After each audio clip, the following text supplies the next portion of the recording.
Welcome to Chemistry Edge in another video of electrochemistry, जिसमें आज का हमारा टॉपिक है नॉन्स्ट इक्वेशन।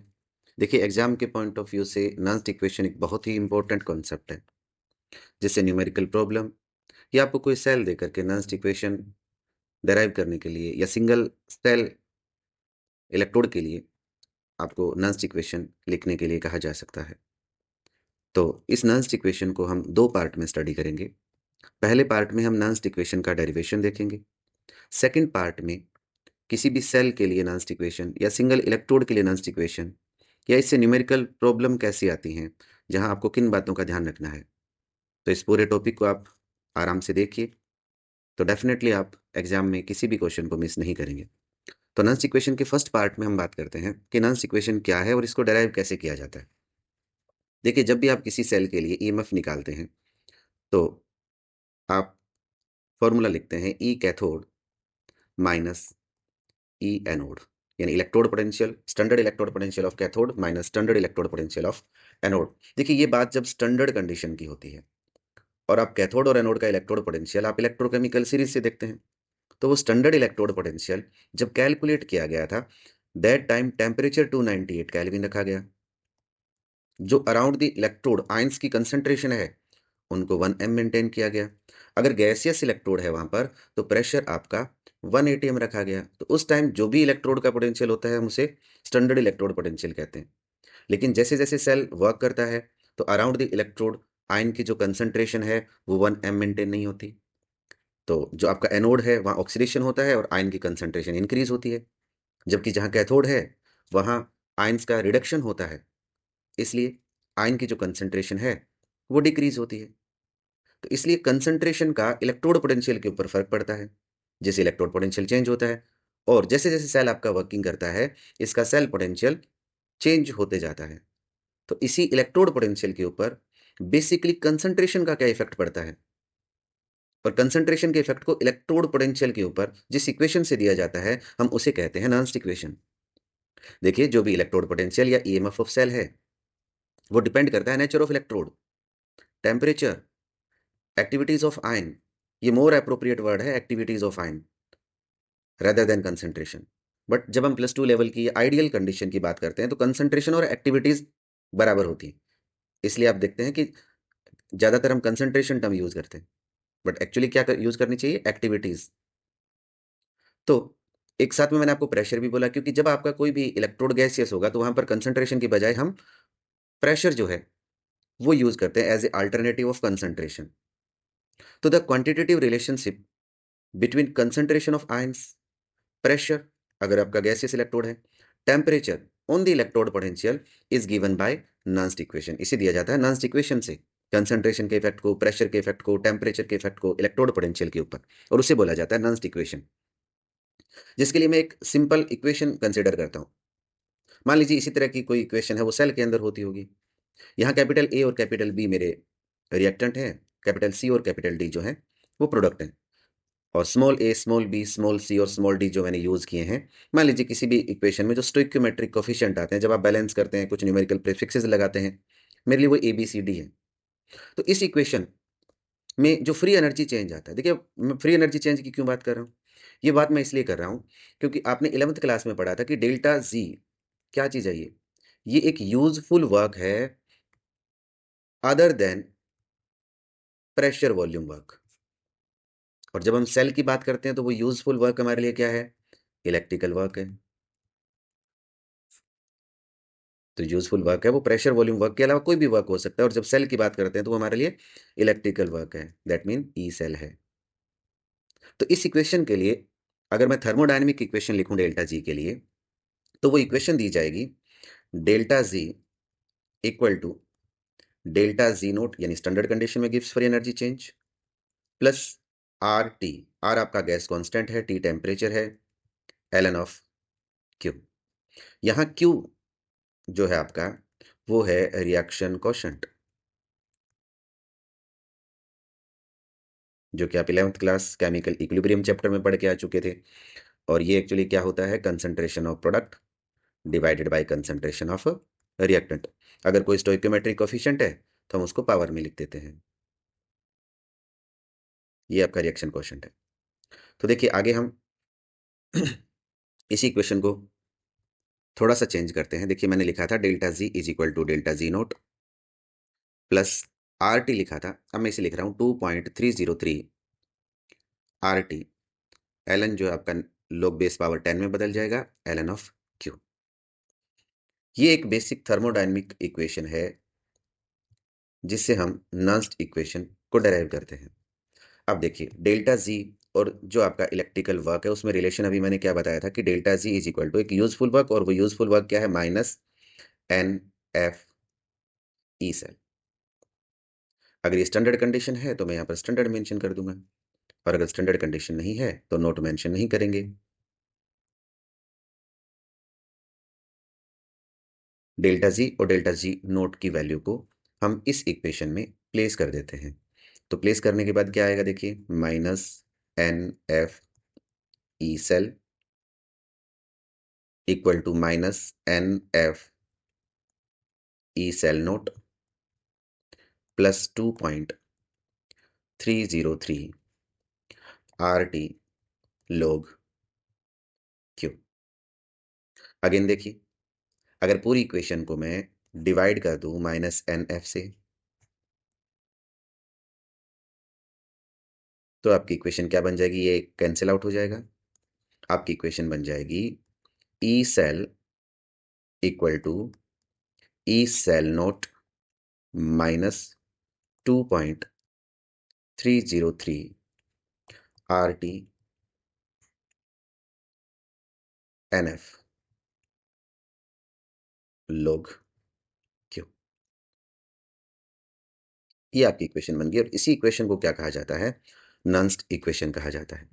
अब एग्जाम में मान लीजिए आपको कोई इस तरह से एक सेल दे दिया। देखिए जब डेफिनेटली जब सेल दिया जाएगा तो सेल डायग्राम दिया जाएगा। मैं एक बहुत ही सिंपल से सेल की बात कर लेता हूँ। मान लीजिए आपको ये सेल दिया गया जहाँ जिंक जो है वो Zn2 पॉजिटिव में ऑक्सीडाइज हो रहा है, कॉपर 2 पॉजिटिव जो है वो रिड्यूस हो रहा है in the form of copper. ये एक्वस आयंस हैं और ये सॉलिड फॉर्म है। तो देखिए यहाँ आप सबसे पहले नेट सेल रिएक्शन लिखेंगे। फर्स्ट स्टेप आपका क्या होना चाहिए, जब भी आपको कोई सेल डायग्राम दिया गया है उस सेल डायग्राम को देख करके आपको नेट सेल रिएक्शन लिखनी है। तो देखिए यहाँ नेट सेल रिएक्शन क्या हो जाएगी कि जिंक जो है वो कन्वर्ट हो रहा है Zn2 पॉजिटिव में, 2 इलेक्ट्रॉन को लॉस करेगा। कॉपर 2 पॉजिटिव 2 इलेक्ट्रॉन को गेन करके कॉपर में रिड्यूस हो जाता है। देन आप इन दोनों इक्वेशन को सम करेंगे। ध्यान दीजिएगा एक इक्वेशन जो आपकी एनोड पर है, दूसरी इक्वेशन जो कैथोड पर है, उनमें नंबर ऑफ इलेक्ट्रॉन बराबर होने चाहिए। अगर नंबर ऑफ इलेक्ट्रॉन बराबर नहीं है तो किसी एक इक्वेशन को या आइदर दोनों इक्वेशन को किसी मल्टीपल से आप मल्टीप्लाई करिएगा और दोनों में नंबर ऑफ इलेक्ट्रॉन को बराबर करना है। तो अगर यहाँ ये बैलेंस्ड है आपके इलेक्ट्रॉन्स तो इक्वेशन बन जाती है Zn plus copper 2 positive from Zn2 positive plus copper. अब यहाँ से आप एक सिंपल सी नॉन्स्ट इक्वेशन लिखें जो भी हम डेराइव करके आए थे। क्या था, E cell equal to E cell naught, then था आपका minus 2.303 RT divided by NF log Q। अब देखिए ये n जो है ये आपके नंबर ऑफ इलेक्ट्रॉन है। जब आप दोनों इक्वेशन में नंबर ऑफ इलेक्ट्रॉन को बराबर करते हैं तब क्या आया, जैसे मैं एक एग्जांपल के तौर पर आपको मान लीजिए ये इक्वेशन होती है हमारी, एल्यूमिनियम मान लीजिए कन्वर्ट हो रहा है एल्यूमिनियम 3 पॉजिटिव में और तो 3 इलेक्ट्रॉन लॉस करेगा और आयरन 2 पॉजिटिव 2 इलेक्ट्रॉन गेन करके रिड्यूस हो रहा है।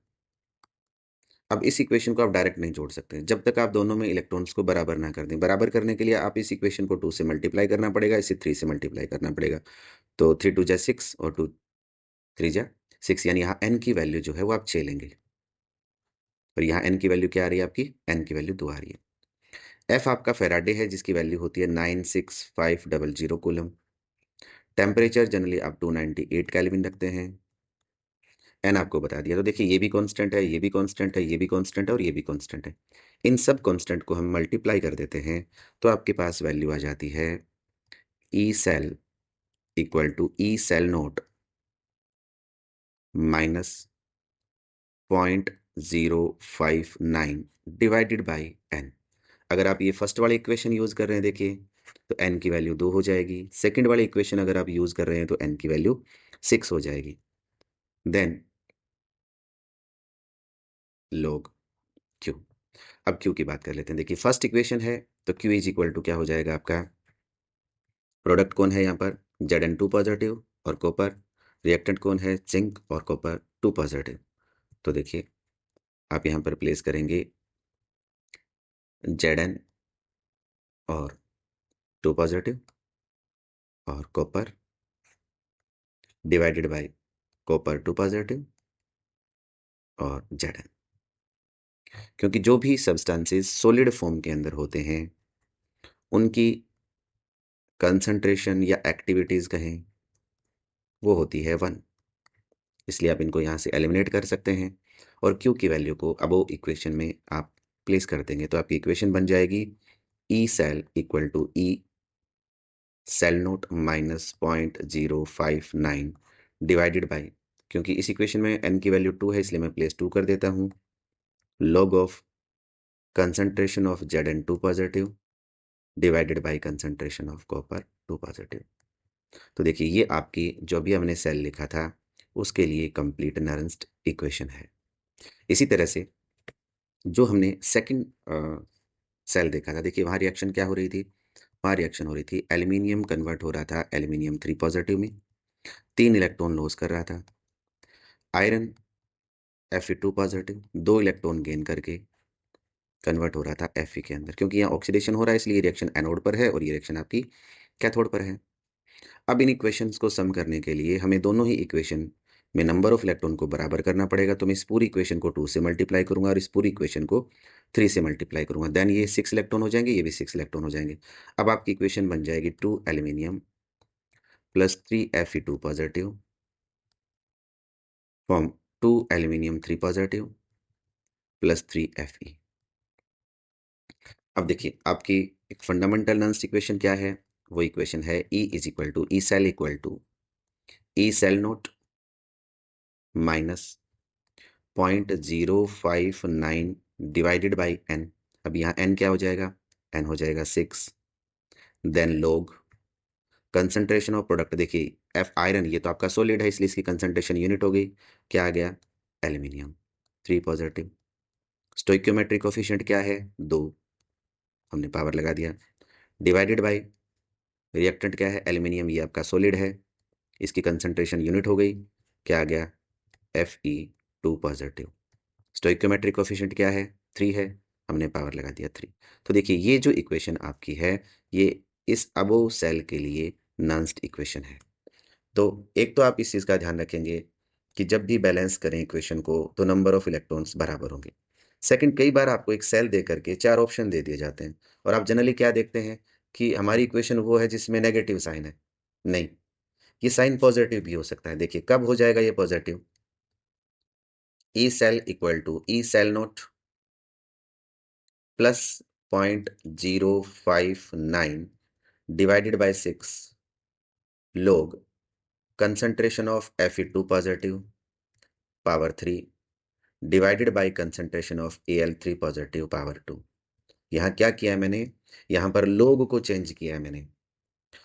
ऊपर वाली जो इक्वेशन है, ये जो आपकी इक्वेशन है, यहाँ पर मैंने concentration of product divided by concentration of reactant किया है तब नेगेटिव साइन है, और यहाँ क्या किया मैंने concentration of reactant divided by concentration of product किया है। तो इस बात का हमेशा ध्यान रखें कि अकेला नेगेटिव साइन ही आपको नहीं देखना है। जहां इक्वेशन में नेगेटिव साइन है वहां पर Q जो है वो रखा गया है concentration of product upon concentration of reactant, और जहां पॉजिटिव साइन है वहां पर मैंने रखा है concentration of reactant divided by concentration of product. तो इस तरह से जब भी आप किसी सेल के लिए नॉन्स्ट इक्वेशन लिखें तो इन 3-4 स्टेप्स को आपको फॉलो करना है। फर्स्ट स्टेप मैंने आपको बताया, इक्वेशन को आप पहले कैथोड के लिए, एनोड के लिए, फिर कैथोड के लिए इक्वेशन लिखिए, नेट सेल रिएक्शन लिखिए, एक टिपिकल इक्वेशन लिखिए, क्यू की वैल्यू को प्लेस कर दें। बस ये सिंपल 3 और 4 स्टेप्स आपके आएंगे। नेक्स्ट बात करता हूं मैं, अगर किसी सिंगल इलेक्ट्रोड के लिए आपको नॉन्स्ट इक्वेशन देनी हो तो देखिए जब भी किसी सिंगल इलेक्ट्रोड के लिए, चाहे वो कैथोड बने उस इलेक्ट्रोड के अंदर, चाहे वो बने एनोड। हमें जो इक्वेशन लिखनी है वो always in the form of reduction लिखनी है। इसी फॉर्म में आप इक्वेशन को लिखेंगे, यानी इलेक्ट्रॉन गेन हो रहे हैं और रिडक्शन हो रहा है। अब चाहे वहाँ ऑक्सीडेशन हो रहा है, चाहे वहाँ रिडक्शन हो रहा है, हमें इससे कोई मतलब नहीं है, क्योंकि आप जो इलेक्ट्रोड पोटेंशियल यूज़ कर रहे हैं वो रिडक्शन पोटेंशियल यूज़ करते हैं। इसलिए रिडक्शन की फॉर्म में ही आपको इक्वेशन लिखनी है। देन फर्स्ट आपने ये लिखा कि भई आपका कोई इलेक्ट्रोड है, मैं इलेक्ट्रोड लिख देता हूँ। Then standard reduction potential minus 0.059, क्योंकि यहाँ नंबर ऑफ इलेक्ट्रॉन तो n ही है, तो n आ जाएगा। लोग कंसंट्रेशन ऑफ प्रोडक्ट लिखेंगे, प्रोडक्ट तो आपका सॉलिड है।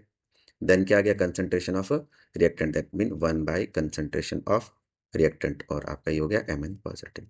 आप इस तरह से किसी भी सिंगल इलेक्ट्रोड के लिए आप नॉन्स इक्वेशन देंगे। अब इसी को आप ऊपर ले जाएंगे तो ये जो माइनस है ये प्लस हो जाएगा, यानी कि E cell, E electrode, sorry electrode equal to E standard electrode potential plus 0.059 divided by n, और यहाँ आ जाएगा आपका log of concentration of Mn positive ion. बस इसलिए मैं कह रहा था कि आप प्लस और माइनस के झंझट में ना पड़े। प्लस माइनस कब आता है, जब concentration of product upon reactant करते हैं, और प्लस कब आता है, जब concentration of reactant divided by concentration of product करते हैं। तो इस तरह से हम इस नॉन्स इक्वेशन को डेराइव करते हैं। देन एक छोटा सा क्वेश्चन है, उसको हम ले लेते हैं। आपको ये एक सेल दिया गया है जिसके लिए आपको कैलकुलेट करना है ई सेल। तो सबसे पहले नॉन्स इक्वेशन लिखते हैं कि ई सेल इक्वल टू क्या होता है, E cell naught minus 0.059 divided by, अभी n आएगा, अभी हमें पता नहीं है n क्या होगा, इक्वेशन लिखेंगे उसके बाद देखेंगे, लोग, और यहाँ आता है आपको पता है क्यों। ये आपकी नॉन्स इक्वेशन है, बस इसी को फॉलो करेंगे हम, जिसके लिए सबसे पहले हम नेट सेल रिएक्शन देखते हैं। तो क्या हो रहा है, एनोड पर एल्यूमिनियम ऑक्सीडाइज हो रहा है, aluminium 3 positive plus 3 electron, Fe2 positive reduce हो रहा है by the gaining of 2 electron into Fe। Net cell reaction, net cell reaction के लिए सबसे पहले हम इस इक्वेशन को 3 से मल्टीप्लाई कर देंगे, इस इक्वेशन को 2 से, ताकि हमारे नंबर ऑफ इलेक्ट्रॉन बराबर हो जाए। बराबर होने के बाद आपकी इक्वेशन बन गई 2 aluminium plus 3 Fe2 positive form 3Fe plus 2Al3 positive. ये आपकी नेट सेल रिएक्शन आ गई। अब यहाँ से दो चीज़ें हमने पता कर ली, एक तो आपने n की वैल्यू पता कर ली और एक q की वैल्यू पता कर ली। बच गया कौन, स्टैंडर्ड कंडीशन में। स्टैंडर्ड कंडीशन में आपको स्टैंडर्ड डेटा दिया गया है, देखिए। तो E cell naught equal to होता है आपका E cathode, standard electrode potential of cathode minus standard electrode potential of anode. अब देखिए दो वैल्यूज दी गई है, कौन यहाँ पर कैथोड है, कौन यहाँ पर एनोड है, ये हमें देखना है। तो जो वैल्यू बड़ी है वो एनोड है और जो वैल्यू छोटी है वो कैथोड है। अगर ये दोनों ही रिडक्शन पोटेंशियल की फॉर्म में दी गई हैं, तो जो वैल्यू लार्जर है डेफिनेटली वो कैथोड बनेगा, तो ये बनेगा कैथोड आपका माइनस 0.044। मुझे एक वैल्यू एक बार मैं चेक करता हूँ कि ये सही है या नहीं। नहीं, ये वैल्यू आपकी जो है ये है 0.44। तो ये वैल्यू आपकी आ जाएगी यहाँ पर 0.44 माइनस देन माइनस 1.66, और यहाँ से इस वैल्यू का आप कैलकुलेट कर लेंगे, जो कि आपका आ जाएगा यहाँ पर 1.22 वोल्ट। ये आपने कैलकुलेट कर लिया। अब इसके बाद हम Q की वैल्यू को प्लेस कर देंगे, और Q की वैल्यू प्लेस करेंगे concentration of reactant divided by concentration of product. Then तो देखिए ये वैल्यू ई सेल की वैल्यू हमने कैलकुलेट कर ली। देन उसके बाद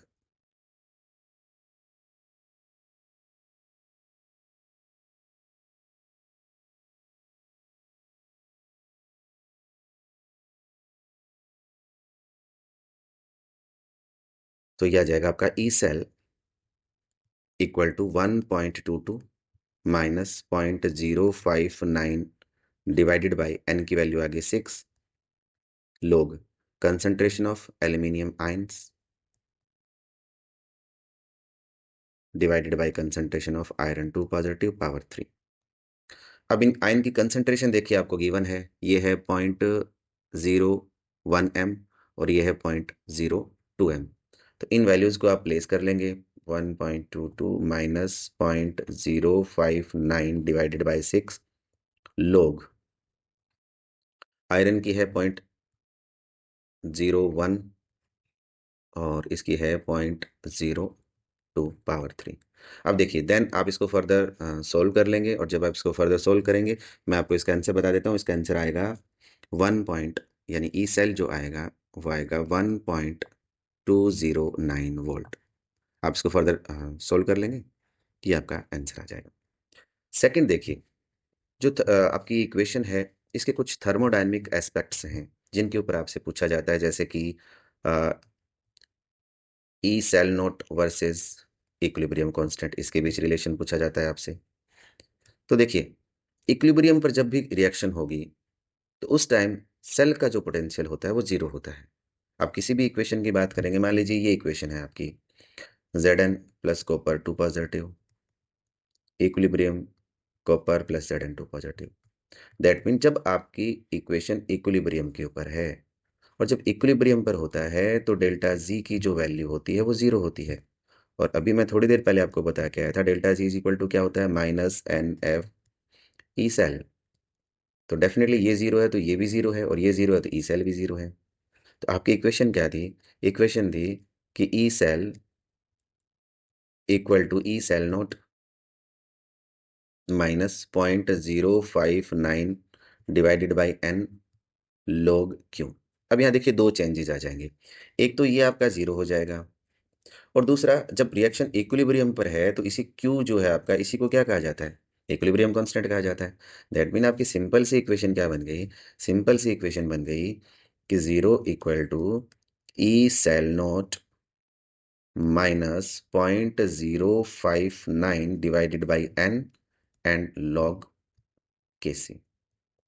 अब यहाँ से आप इन दोनों के बीच रिलेशन फाइंड आउट कर सकते हैं, जो कि आपका आ जाएगा। देखिए आप इसको E cell naught equal to 0.059 divided by n log के सी लिख सकते हैं, या आप इसे log के C equal to N multiply by E cell divided by 0.059। ये है रिलेशन किसके बीच, इक्विलिब्रियम कांस्टेंट और स्टैंडर्ड ई सेल के बीच में। तो आज की हम इस वीडियो को यहीं तक रखते हैं। अगर आपको वीडियो अच्छी लगी हो तो अपने दोस्तों के साथ शेयर करें और इसी तरह से बोर्ड की प्रिपरेशन आप करते रहें। Okay, thank you.